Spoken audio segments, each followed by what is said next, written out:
What's going on, everybody? How are you? John here. I do videos on investing, on generating income online, on credit, a little bit on business credit. You'll see some on adventure travel. Because why? Because I got to do something outside of just work all the time, right? And I love to use my credit card rewards points and my United points and just go do some really cool stuff in the outdoors. Snow skiing, snowshoeing, exciting trips down to Mexico, doing all sorts of water sports out there and like sailing adventures, ATV adventures, and even stand-up paddleboarding there too. And then family trips, Virgin Islands. So definitely like to do some, some cool stuff outside. And then also starting to do some content on another thing that I do, which is kind of short and medium term rentals, furnished vacation rentals here in Southern California on, sites like Airbnb and VRBO. What do we have today? We got a video on investing. We've got three companies I follow and I track very, very regularly that are reporting this week. Who are they? We've got Roku, we've got PayPal, and we've got Peloton, and both basically all of them were hit pretty hard by growth tech getting hit in the middle of February of this year. Here again, the time of this recording, it is Monday, May 3rd, 2021. Hit pretty hard this year from the middle of February to the end of March. So I'm going to go ahead and I want to take you into a clip that Kramer has, where Kramer's got the week of earnings this week up on his bulletin board, and he talks about each of these. He talks about PayPal, he talks about Roku, and he talks about Peloton. And then after that, I'm going to take you into my little handy dandy spreadsheet of tracking each of these three and how they're looking in terms of their market caps right now, and then their most recently reported full year financials, and then kind of how that whole kind of gross profits to market cap looks. Just in case you don't know, I have been an investor since 1989. First job out of college was Merrill Lynch. Did some investment banking after that, and then also I worked for Sun America for 3 years out here in Los Angeles. And besides that, I've also been a really good investor. I've got a 80x return on my Netflix shares. I started buying Netflix back when they were doing $3 billion a year in sales and a market cap of $3 billion. I have a 33x plus return on my first purchased Apple shares, which was back in June of 2007, before the first iPhone came out. And then I've got, according to last week, when Amazon hit 3,600 in after hours, I've got a 10x return on my Amazon shares, and I purchased those in, basically there was like one day in 2014 where their shares were down $100. I mean, I purchased Amazon after that, but the first time I purchased it was in 2004. I mean, I actually probably bought some Amazon too back in the 90s, but I sold it long ago. But anyway, so that's my first kind of real core purchase of Amazon, which was back in when they were down about $100 in one day in 2014.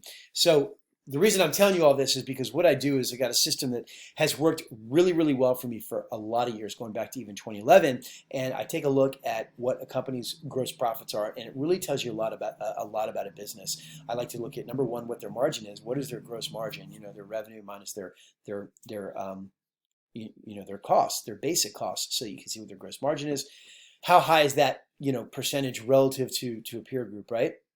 And then also I like to divide those annual gross profits into the market cap to come up with a figure, so I can understand relative valuation. For example, you take a look at Tesla and Zoom, and their figures are really, really super high.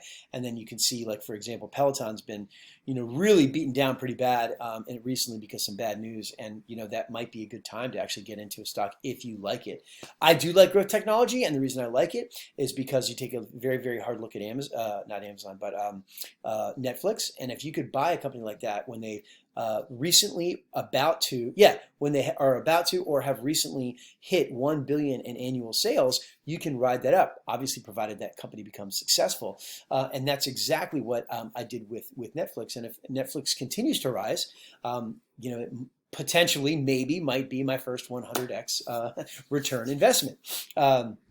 Anyway, so basically what I like to look at with these, like I just said, I like to understand the gross margins. Higher the better. Facebook has really, and Airbnb both have 80% or higher margins. Not many groups have those. Another thing I look at is the billion sales figure. So recently or about to, or within the last year or two, something like that. I mean, if you can, I mean, if it's over $1 billion and it's been like that for a while, that's fine. But the whole thing is try to use that billion as the benchmark to really kind of get in, right?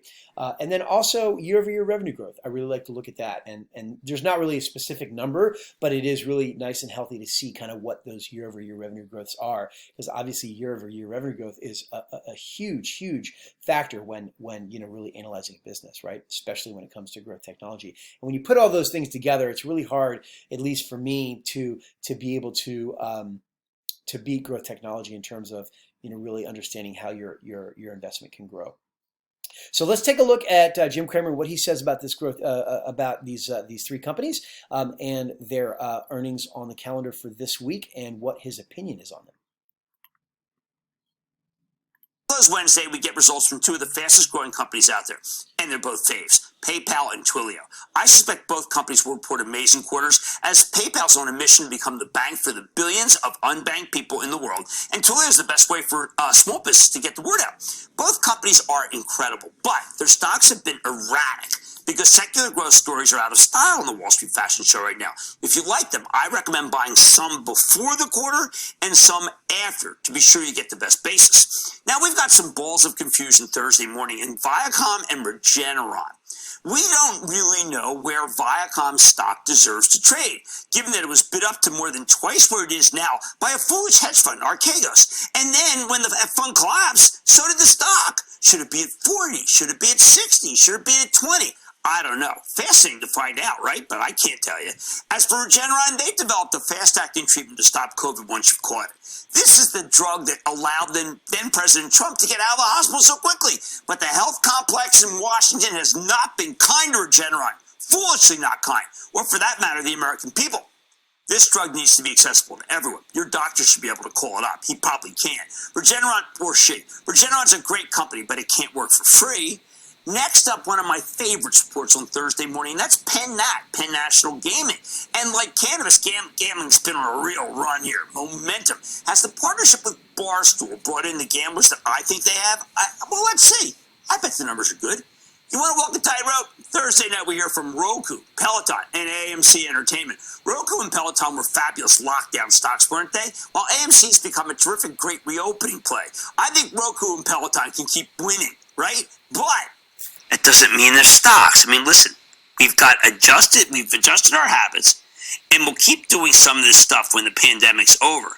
But these two, Roku and Peloton, are two of the most expensive stocks in the entire market. So their winning might not translate into higher stock prices. As for AMC, yeah, I mean, Jim obviously has got some good points, but I don't understand why he thinks that they're so expensive. So let's go ahead and we'll go into the our handy dandy spreadsheet here, Excel spreadsheet. I'm going to show you some of the numbers that I pulled up. And again, I'm going to do the numbers after they release the earnings. So we got basically PayPal on Wednesday, and then we got Roku and Peloton on Thursday. So after that all happens, I'm going to be doing my numbers, and I'll do another video with those updated numbers. But even just doing some of my research for today, before today's video, I have updated 12-month most recently reported full-year financials for PayPal, and then also for Peloton. It's really not that different for Roku, because I did do the earnings release in February. I'm going to go ahead and put that that video in the information tab here for Roku. I did do the early February or mid-February, I should say, Roku release, and that actually had the full year 2020 numbers in there for Roku, and you can see that video there. But let's go ahead and take a look at the handy dandy spreadsheet. All right, so here we go. We got PayPal and Peloton and Roku, and basically you take a look at it, folks, and PayPal, pretty strong numbers. I mean, obviously, I don't really think there's anybody out there that's not a huge fan of PayPal, but everything that they're doing with Bitcoin and cryptocurrency and trying to make that available for folks to to use at their $28 million, their 28 million merchants is on tap for them for this year. Certainly we'll watch the news to see when that happens. But basically, take a look, folks. Here's most recently reported 12-month revenues for 2020 at 21.5 billion, pretty much. They've got a 46% gross margin, pretty good. I mean, 50%. I mean, can't really complain with that. Year-over-year revenue growth, 20%. So they're definitely a healthy, robust company. And you take a look. I mean, their market cap is kind of really big at 300 billion. kind of hard to think about how big it's really going to get. When you talk about the behemoth market caps like Microsoft and Alphabet and Apple and Amazon, all of them like at about, $1.5 trillion to 2 trillion. I mean, yeah, I mean, let's say PayPal's going to 3x, and then that's 900 billion, so it's close to a trillion. But, again, I mean, I view the opportunities if I can get into something like, 10 or 20 billion, and then ride that up to the hundreds of billions. It's a much better way to actually get a higher return on your investment. So then if you take a look at, we got Peloton and Roku. So I want to go to Roku first because Roku is, Roku is one of my favorite. I would say it's a high conviction name for me. I'd say probably the highest conviction name for me in general. And you listen to Jim Cramer, it's like, oh, it's expensive, but at the end of the day, 2019 was the first year that Roku surpassed 1 billion in sales. Let's take a look real quick.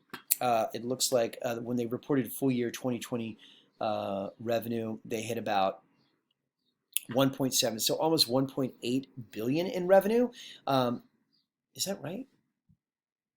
Yeah, no, I'm sorry. So 2020 was the first year that Roku actually surpassed 1 billion, and the year before, no, I'm sorry. Yeah, 2019 was the first year that that Roku hit surpassed 1 billion in sales. So they got year-over-year revenue growth of 57%, which is pretty strong. Not that many folks, not many groups are higher than them. Shopify is higher than them. Zoom is higher than them. And then pretty much surprisingly, one of the highest on the list is actually Etsy, at least from their 2020 figures, not from their April release figures, but from their 2020 figures.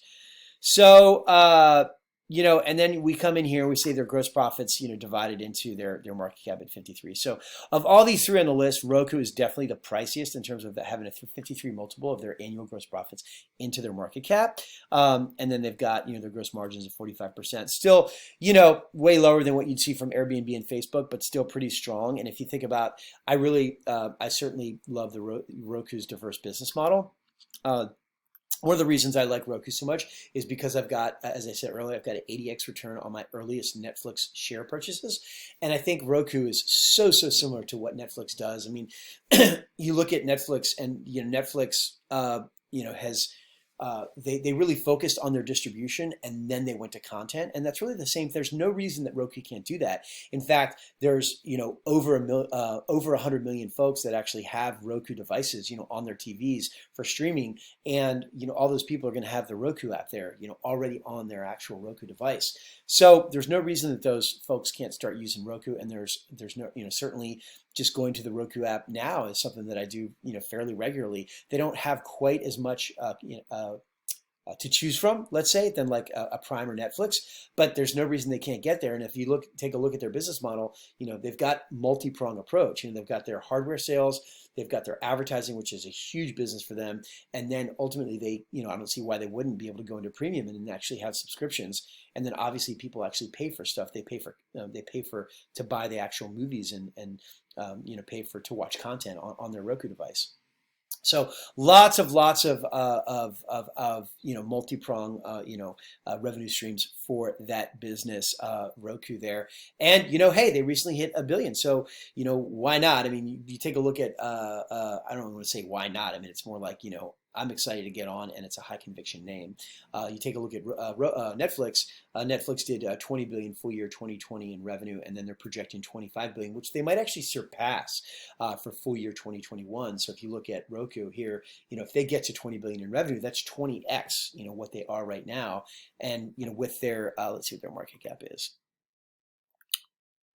Roku right there at about 43 billion. So, if it goes 10x, that's 400 billion. So you figure, shoot, they could be as big as PayPal and be almost 10 times the size that they are now. So that's a super high conviction name for me. And then you have Peloton. Peloton has been, really rocked certainly over the last 2 months, 2.5 months actually, and really gotten and kind of had a bad name in the news because of some injuries or some fatalities or some bad news related to kids actually getting on the Peloton and hurting themselves. But if you take a look at the actual business, it's a pretty, I think with Peloton, what's nice is they're also a multi-pronged business. They're going to be able to sell subscriptions. It's a pretty high ticket item too. And one thing that I find nice about Peloton is pretty attractive gross profit margins for Peloton at about 44%, almost the same as Roku for a high ticket item. Another thing too is very high year-over-year revenue growth. Some of the highest in the group at 62%. And then for Peloton, annual revenues about $3 billion. Looks like they in 12 months prior was about 1.8 billion. So, I don't know. I don't really have Peloton memorized in terms of when they hit $1 billion, but I'm going to guess it was actually 2018 that they probably surpassed $1 billion. But they are going to be able to grow their subscription revenue and everything. So, and you look at it now, they're the cheapest in the group in terms of their gross profits into their market cap at a multiple of about 20. That's more than half as cheap in terms of that figure compared to Roku, and then certainly a lot less than PayPal. So it's one of the more reasonably priced on the list in terms of growth technology. So there is Peloton for you. So hey, hopefully you guys like that, everybody. We're going to wait and see this week. I'll update the financials after these three big companies report. Growth tech companies report. I'm also going to put some links in the description area for you to review. I got a blueprint, everybody. I came out with a blueprint on. I cover investing. I cover generating income online. I cover credit, and then basically, it's my blueprint is only $7, everybody. And then at the actual end of the blueprint, I got a 15-page guide on all the groups in the U.S. that give you a free credit score, and then also all the groups that give you a free FICO score. That's Experian, Equifax, and then TransUnion. You need to know what all three are. 90% of all lenders still make their lending decisions according to FICO, so you need to know what your FICO is. You go get your free score and you don't know what it is. If it's not FICO, it's anyway. So when you go and a lending decision is being made for whatever sort of credit that you're looking for, they're either going to use a bureau that you're not sure which one they're using, or they're going to use the kind of median score of all three. So you have to know what all three of your FICO scores are, and then you're going to see a link to that blueprint in there. Again, it's only $7, and I update it regularly, so you'll see. Okay, thank you very much, and have a great week.